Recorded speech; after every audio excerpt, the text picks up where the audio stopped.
जय हिंद दोस्तों, स्वागत है आपका हमारे YouTube channel Dream Chap with Ankit पे।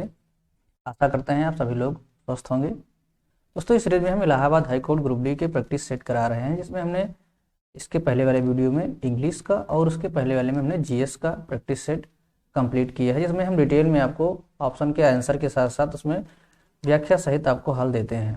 तो इसी सीरीज में हम यहाँ पे इस बार मैथ के क्वेश्चन लेके आए हैं, जिसमें 25 क्वेश्चन आपको देखने को मिलेंगे। आपको डिटेल में हम उसका व्याख्या करेंगे। तो चलिए शुरू करते हैं। यहाँ पे हमारा पहला सवाल है, निम्नलिखित संख्या में अंक 8 का स्थानीय मान ज्ञात कीजिए। यानी इस संख्या में 8 का स्थान कौन सा है। तो जब इस तरह की संख्या लिखी रहती है तो उसमें हमको स्थान निकालना रहता है। तो ये तो हमारा हो जाता है इकाई, और ये हो जाता है हमारा दहाई, और ये हो जाएगा हमारा सैकड़ा। तो यहाँ पे पूछा क्या है हमारा 8 का स्थानीय मान, तो 8 का यहाँ पे हो जाएगा दहाई। अगर यहाँ पे संख्या पूछता कि 8 का स्थानीय मान कितना होगा 784 में, तो इसका स्थानीय मान भी इसी तरह निकाला जाता है। जिसका पूछेगा उसको यहाँ पे आपको लिख लेना है, उस संख्या लिख लेना, उसके बाद इसके आगे जितनी संख्या हो उतने जीरो लिख लेना है। जैसे 7 का पूछेगा तो 7 लिखना है, उसके बाद इसके आगे दो संख्या है, 2 जीरो। 4 का पूछेगा तो आपको 4 लिखना है, इसके आगे कुछ नहीं है तो सिर्फ 4 ही हो जाएगा। अब अगला क्वेश्चन है, निम्नलिखित संख्या का गुणक ज्ञात कीजिए। तो यहाँ पे आपको गुणक ज्ञात करना है। तो इसके सभी संख्याएं यहाँ पे देखिए 25 20 के गुणक है, और 15 भी, 1 और 5 भी। तो इसके सभी गुणक जो है हो जाएंगे ऑप्शन का डी आंसर सही हो जाएगा। दोस्तों, गुणक क्या होता है। गुणक वो संख्याएं होती हैं जिससे इसको गुणा किया जाता है।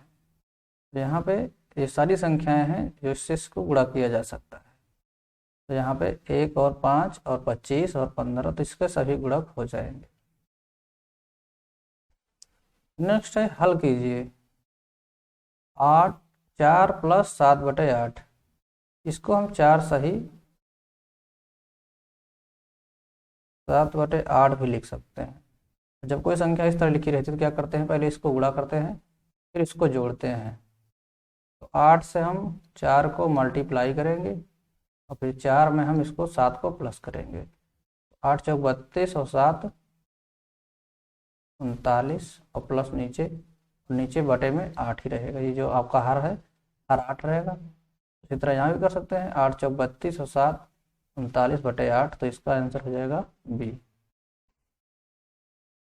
उसके बाद यहाँ कह रहा है, मान लीजिए यदि संख्या m बराबर -1 और p बराबर 2। तो यहाँ पे 2 इसको कर लेते हैं सॉल्व। 2 गुणे 2 गुणे 2 गुणे 2, 4 बार 2 2 हो गया। उसके बाद गुणे -1 गुणे -1। अब जब किसी संख्या का माइनस में रहती है तो माइनस और माइनस का गुणा प्लस हो जाता है। तो 1 1 1, और यहाँ पे 2 दूना 4 दूनी 8 दूनी 16, इसका आंसर हो जाएगा। माइनस माइनस का गुणा प्लस होता है। फिर यहाँ पे दे रहा कि n के लिए हल कीजिए। अब यहाँ पे देखिए क्या करना है आपको, 25 में से 7 को घटा देना है। 25 में से जब 7 को घटाएंगे तो 3n बराबर 18 आ जाएगा। 3 से 16 को काटेंगे, 18 को काटेंगे, 6 बार जाएगा, 3 6 18, तो n की वैल्यू 6 आ जाएगी। उसी तरह निम्नलिखित समूह के अगले 3 अंश ज्ञात कीजिए। यानी जिस तरह से यहाँ पे दिया गया है तो आपको देखना है कि 50 और 46 में कितने का अंतर है, 4 का अंतर है। 46 और 42 में कितने का अंतर है, 4 का अंतर है। यानी ये -4 हर सभी में हो रहा है। तो अब आपको यहाँ पे देखना है 42 और 46 में कितने का अंतर है। तो यहाँ पे +4 हो रहा है, तो ये होगा नहीं। 34 32 में -2 हो रहा है, ये भी नहीं होगा।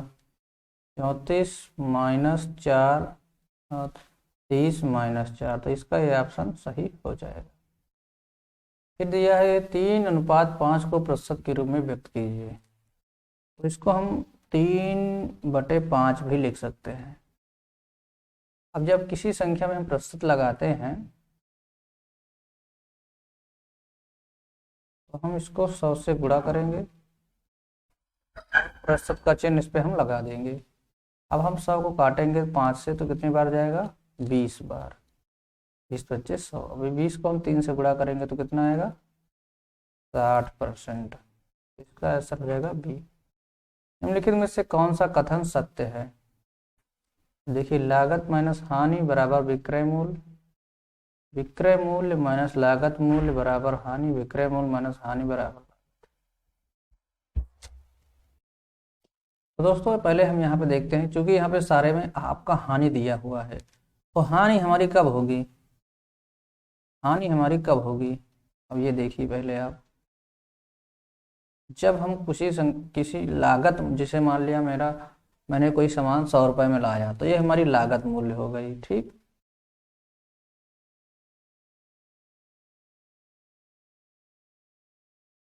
अभी यहाँ पे हम पहले लागत नहीं लिखेंगे, नहीं तो गड़बड़, हम अलग से लिख लेते हैं।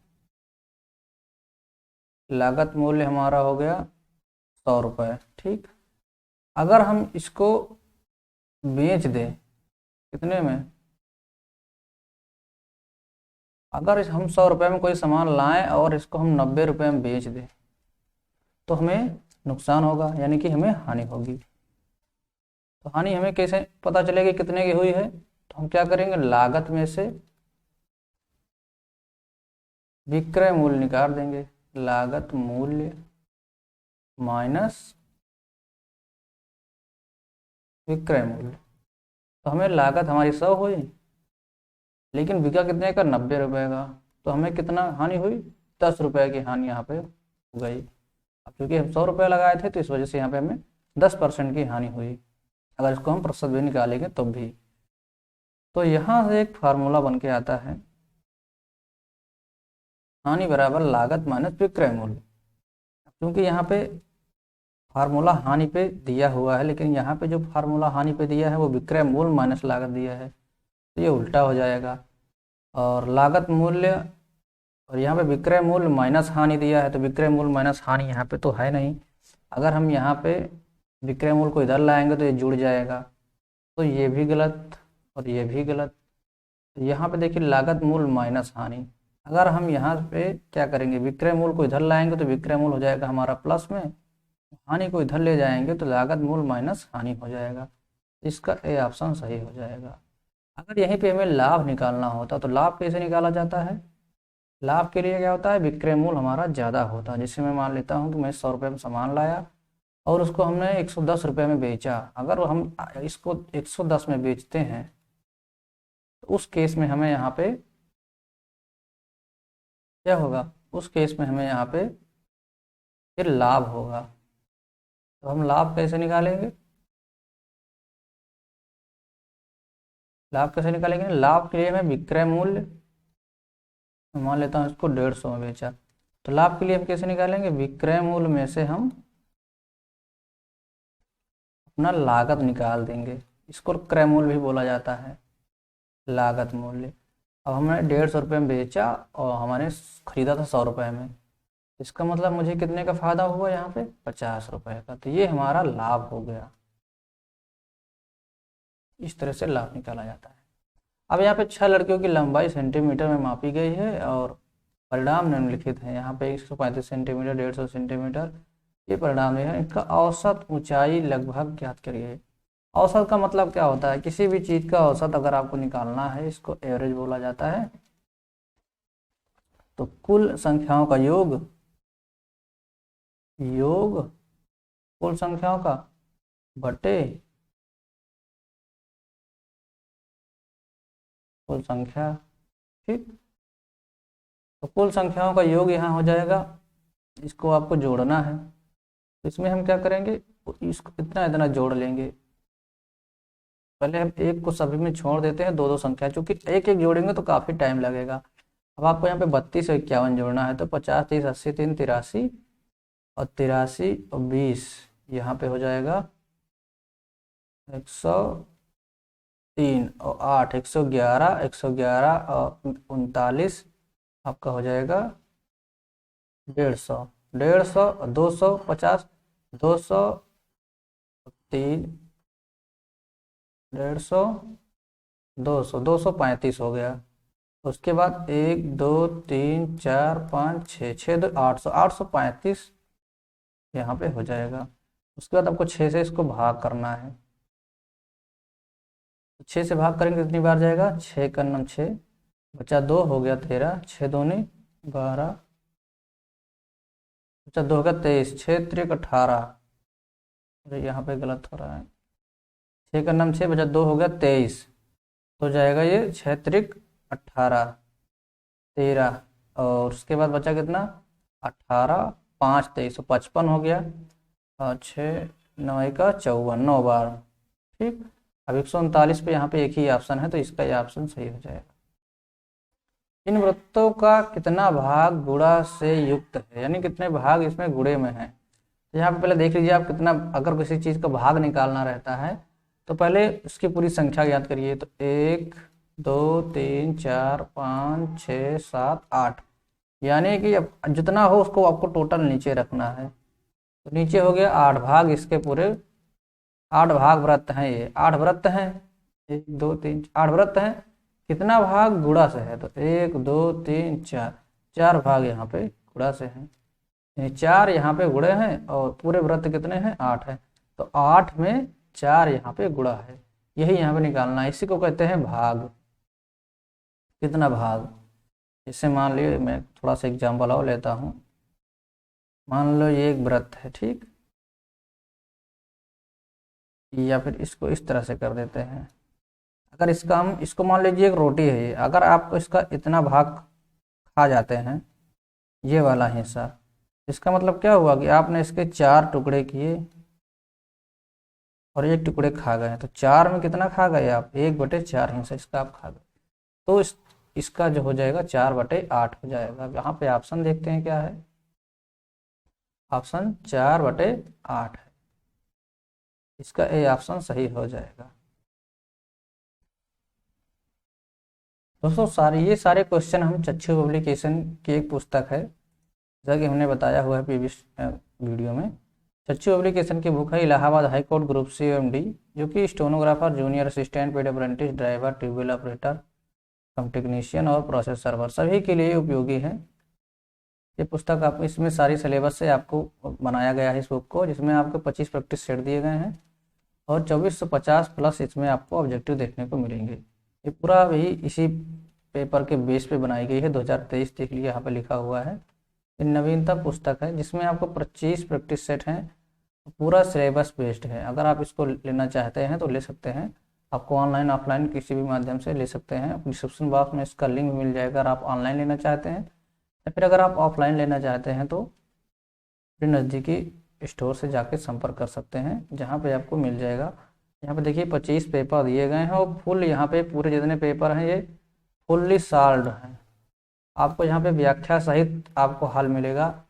मैथ के भी यहाँ पे जो क्वेश्चन दिए गए हैं पूरे आपको सॉल्व करके दिए गए हैं। मैं देखिए एग्जाम्पल आपको दिखा देता हूँ, मैं इसी से सॉल्व करा रहा हूँ। ये देखिए आपके जो गणित के सवाल हैं यहाँ पे ये सभी सॉल्व हैं। अभी मैं यहाँ पे कौन सा सवाल करा रहा था आपको, ये हो गया है।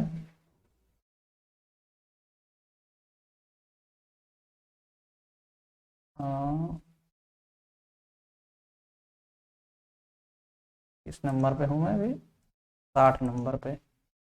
60 नंबर यहाँ देखिए, अभीष्ट भाग 4/8 यहाँ पे दिया गया है। इस पे सोल्यूशन भी आपको देखने को मिल जाएगा। बाकी अगर आप ऑनलाइन देखिए, ऑनलाइन का भी यहाँ पे ऑप्शन दिया हुआ है। आप फ्लिपकार्ट, अमेजन, स्नैपडील कहीं से भी इसको ऑर्डर कर सकते हैं और ऑफलाइन भी आप इसे खरीद सकते हैं। अगर कम समय में आपको प्रैक्टिस करना है तो यही एक मात्र साधन है कि आप इसको परचेज कर लीजिए और प्रैक्टिस सेट कीजिए, क्योंकि अब इतना समय नहीं है कि आपको जो है ज़्यादा से ज़्यादा प्रैक्टिस सेट कराया जा सके। अगर कोई भी कराएगा तो एक दिन में 1-2 ही करा सकता है, आप खुद से करेंगे तो कम समय में ज़्यादा कर सकते हैं। तो चलिए हम नेक्स्ट क्वेश्चन पे आते हैं। यहाँ पे गणना कीजिए 60 का 150% क्या होगा। देखिए 60 का मतलब होता है गुणा, 150 का मतलब हो गया 150, परसेंट का मतलब होता है कि 1/100। ठीक, परसेंट जब हम हटाएंगे तो 1/100 से यहाँ पे गुणा करेंगे, तो अब इसके 1 0 ये कट जाएगा, 1 0 ये कट जाएगा, ऊपर के 2 जीरो नीचे के 2 जीरो से कट जाएंगे, बचेगा हमारे पास 15 और 6। 15 और 6 का गुणा करेंगे तो 15 छक्के 90 आ जाएगा। यहाँ पे नेक्स्ट क्वेश्चन है कि मेंसा कल 1/3 किलोमीटर और आज 3/4 किलोमीटर चली चला मेंसा कुल कितने किलोमीटर चला, यानी मेल कैंडिडेट है। इसको क्या करना है, आपको जोड़ना है। 1/3 चला एक बार, 3/4 चला एक बार। क्योंकि हर बराबर नहीं है, जब हर बराबर नहीं रहते हैं तो हम किस तरह से गुणा करते हैं, देखिए किस तरह से करेंगे। इसका इसमें करेंगे, इसको हम लोग कैंची गुणा बोलते हैं, और इसका इसमें करेंगे, फिर उसके बाद इसका इसमें करेंगे। तो हम पहले 4 का 1 में करेंगे तो 4 1 9 4, 3 में करेंगे तो 3 3 9, फिर 3 चौक 12, यानी कितना यार 9 4 13/12। कौन सा ऑप्शन सही है, ये ऑप्शन सही है। कैंची गुणा इसको बोलते हैं। 4 से पहले इसमें करेंगे, फिर इससे इसमें करेंगे, और फिर इससे इसमें कर देंगे। अगला क्वेश्चन है, यदि 1 दर्जन पेन की कीमत 180 रुपये है तो एक पेन की कीमत कितनी होगी। यानी कि हमें 12 पेन, एक दर्जन में कितने होते हैं, 12 पेन होते हैं। 12 पेन 180 रुपये की मिलती है, एक पेन कितनी की मिलेगी।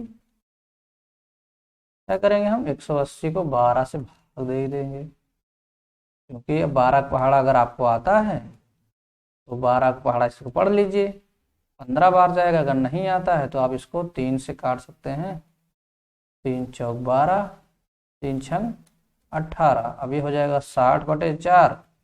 अब 4 का पहाड़ा पढ़िए 15 बार में, अगर वो भी नहीं जानते हैं तो और काट दीजिए इसको, 2 तिहाई 30 बार हो जाएगा। अब 30 का आधा करना है आपको, 30 का आधा कितना होगा, 15 ही तो होगा, तो इसका आ जाएगा डी।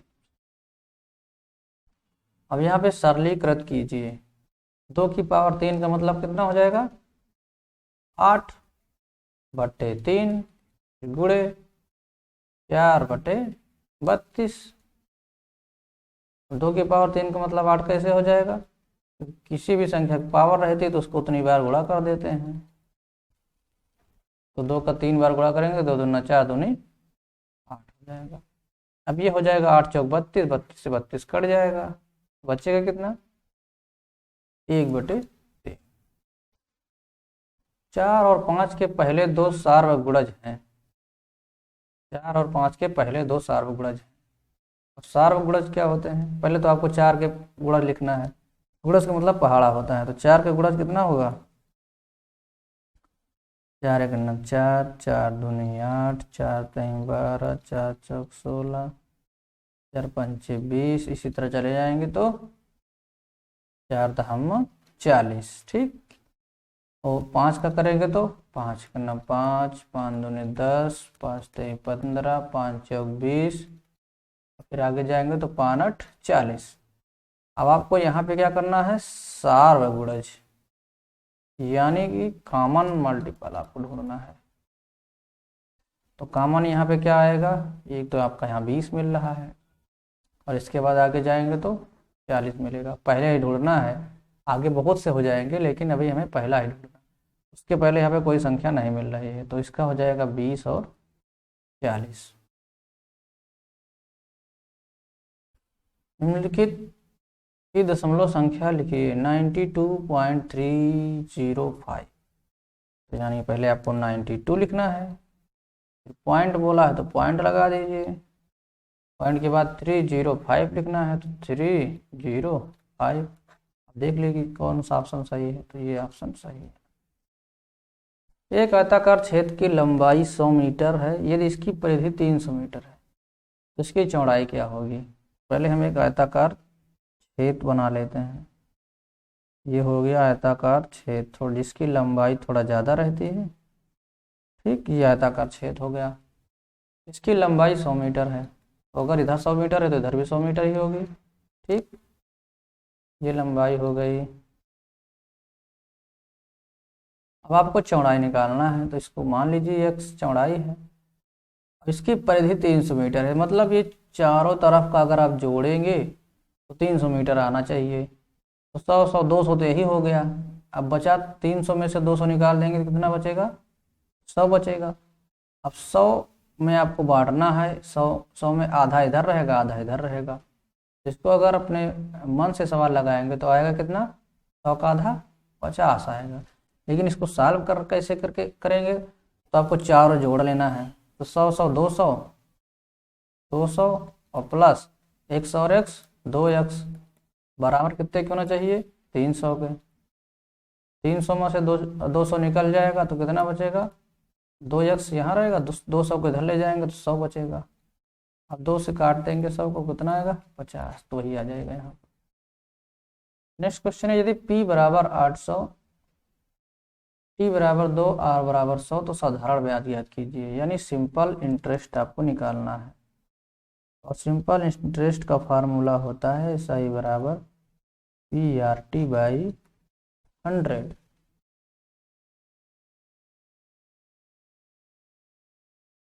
तो हमें क्या यहाँ पे निकालना है SI।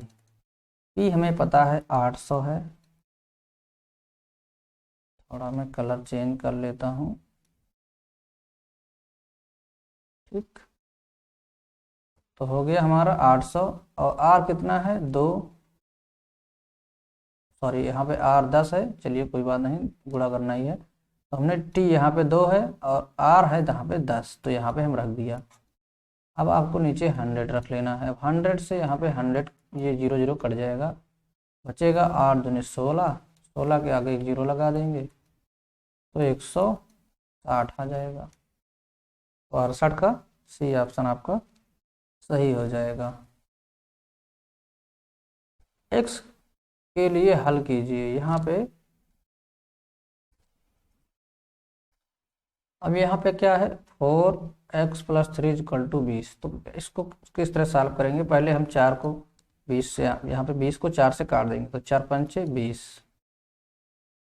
अब ये x के लिए हल कीजिए, 4 पंजे 20 हो गया। और यहाँ पे अब x + 3 बराबर 5 बचा आपका, ठीक। अब क्या करेंगे, x को यहीं रहने देंगे।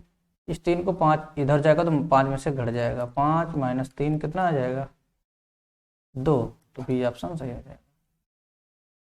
निम्नलिखित अंकों को रोमन अंक में परिवर्तित कीजिए। तो 24 को यहाँ पे परिवर्तित करना है आपको रोमन अंक में। तो किस तरह से करेंगे, थोड़ा सा मैं इसको ऊपर ले चलता हूँ। तो देखिए यहाँ पे जो x होता है, x का मतलब होता है 10।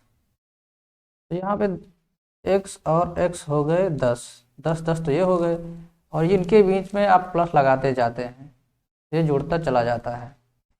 तो यहाँ पे आपका हो गया 10 10, और इसके बाद b का हो गया 5 और एक का हो गया 6, तो ये हो जाएगा 26। इसको तो हमें लेना नहीं है। फिर यहाँ पे 10 5 और यहाँ पे ये जो होते हैं, एक डंडी होगी तो 1, 2 होगा तो 2, 3 होगा तो 3, 10 + 5 + 3 यानी कितना है ये 10 8 18, ये भी नहीं होगा। उसके बाद यहाँ पे 10 10 20, और यहाँ पे देखिए v का तो मतलब 5 होता है, लेकिन अगर इसके पहले यहाँ पे कोई छोटा आ जाएगा, ठीक, तो ये घट जाता है। तो 5 में से 1 गए 4, तो ये हो जाएगा 4। अब 10 + 10 + 4 हो जाएगा 24, ठीक। ये हो जाए यहाँ पे।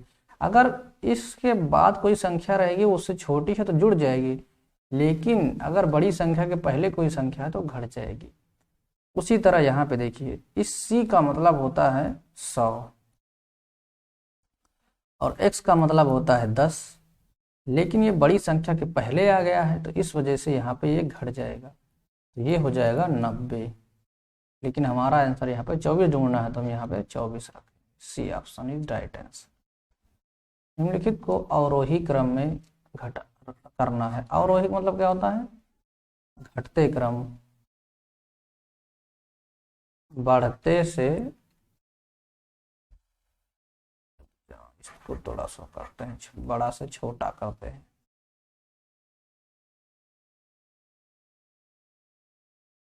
बड़ा से छोटा। तो पहले सबसे बड़ा देखना है इसमें।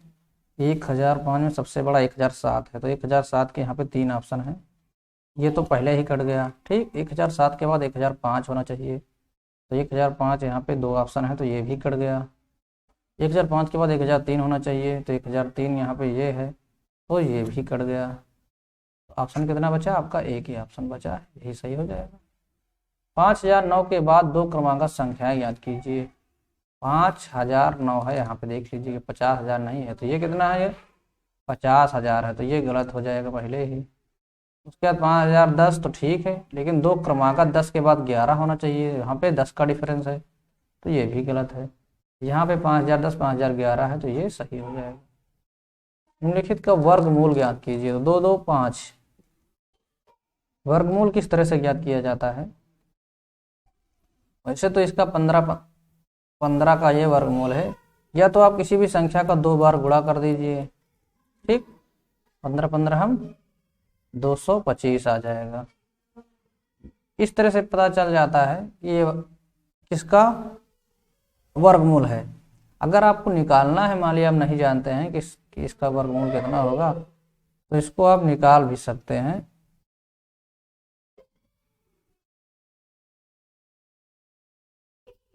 इस तरह से आपको क्या करना है, इस पे इस तरह से निशान मारना है। पहले ये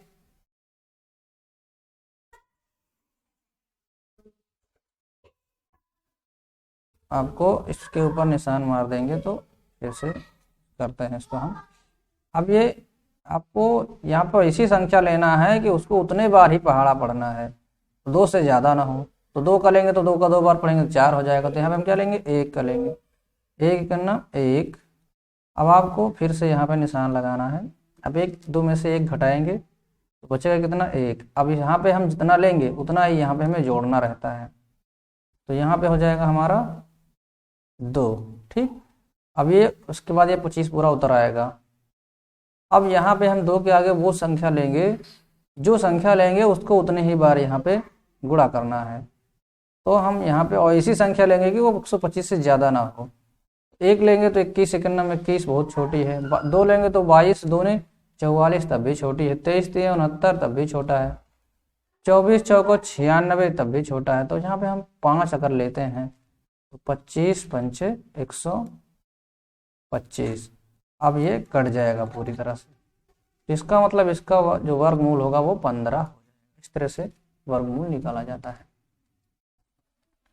एक त्रिभुज की परिधि 72 सेमी है और भुजाओं की लंबाई 2:3:4 के अनुपात में है, तो तीनों भुजाओं की लंबाई सेंटीमीटर में ज्ञात कीजिए। यहाँ पे बोला जा रहा है, मैं आपको समझाने की कोशिश करता हूँ।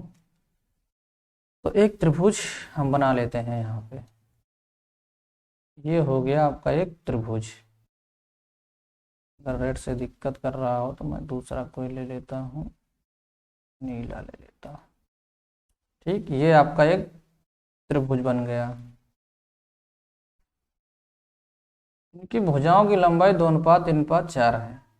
वैसे तो हमने इसको बना दिया है समान भुजा का, लेकिन चलिए मैं इसको फिर से बनाता हूँ। 2:3:4 है। ठीक, तो चलिए मैं मान लेता हूँ इसको कि ये 2 हो जाएगा। ठीक, और ये हो जाएगा 3 और ये हो जाएगा 4। ठीक, 2 3 और ये 4। ये फॉर एग्जाम्पल है।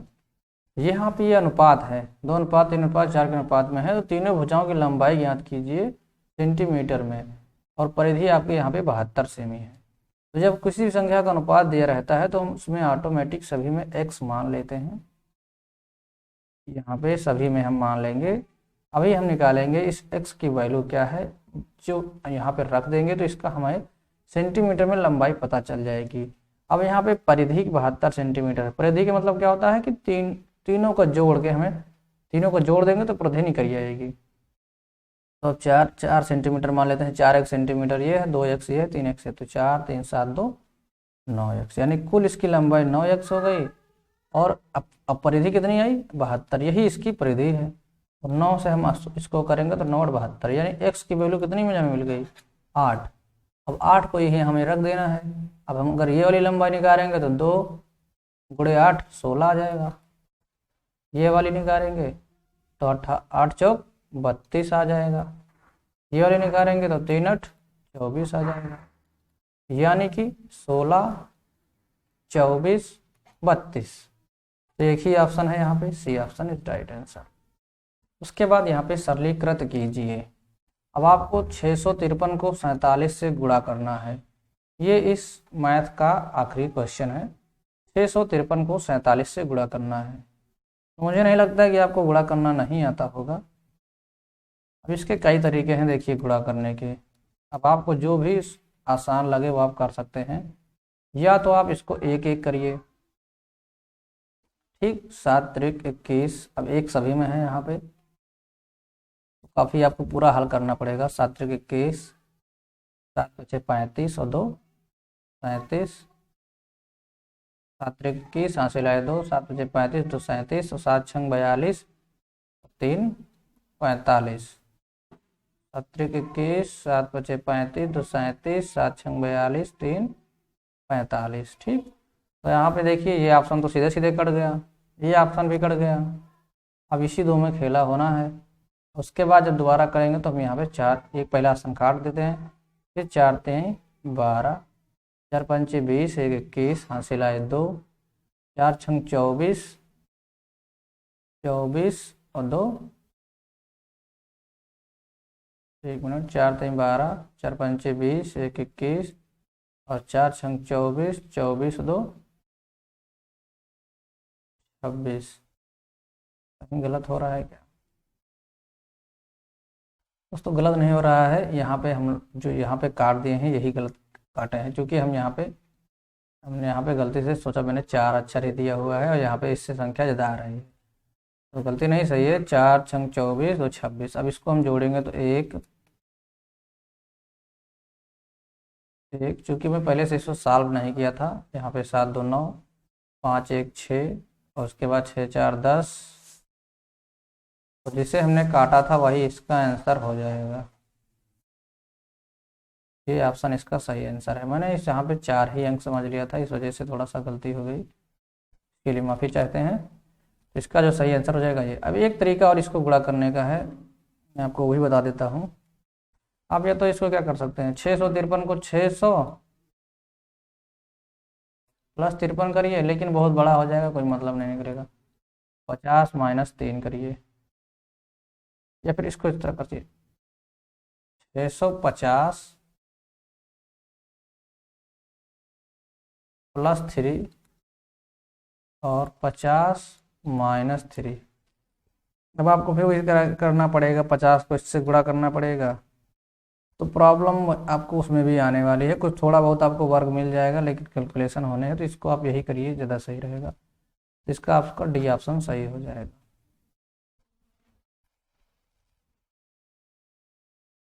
तो दोस्तों उम्मीद करते हैं आपको हम समझा पाए होंगे। तो वीडियो कैसे लगा आप कमेंट बॉक्स में कमेंट करके बताएं, और बाकी कोई प्रॉब्लम होती है तो आप कमेंट बॉक्स में कमेंट कर सकते हैं, कोई दिक्कत नहीं है। चैनल पर नए हैं, अगर सब्सक्राइब नहीं किया है तो कर लीजिए, और साथ में बेल आइकन को भी प्रेस कर लीजिए, जिससे कि वीडियो की नोटिफिकेशन आपको बिल्कुल टाइम पर मिलती रहे। नेक्स्ट वीडियो में हम हिंदी का लेके आएंगे, तो हमारा ये ग्रुप डी का कंप्लीट हो जाएगा। इसके बाद ग्रुप सी का लेके आएंगे, क्योंकि हम यहाँ पे सिर्फ एक ही पेपर करा पाएंगे, ज़्यादा नहीं करा पाएंगे, तो इस वजह से आप कोशिश करिए कि प्रैक्टिस सेट लेके ज़्यादा से ज़्यादा पेपर सॉल्व करिए। बाकी कोई प्रॉब्लम होती है तो आप कमेंट बॉक्स में कमेंट करके पूछ सकते हैं। तो मिलते हैं नेक्स्ट वीडियो में, तब तक के लिए बाय, टेक केयर, जय हिंद, वंदे मातरम।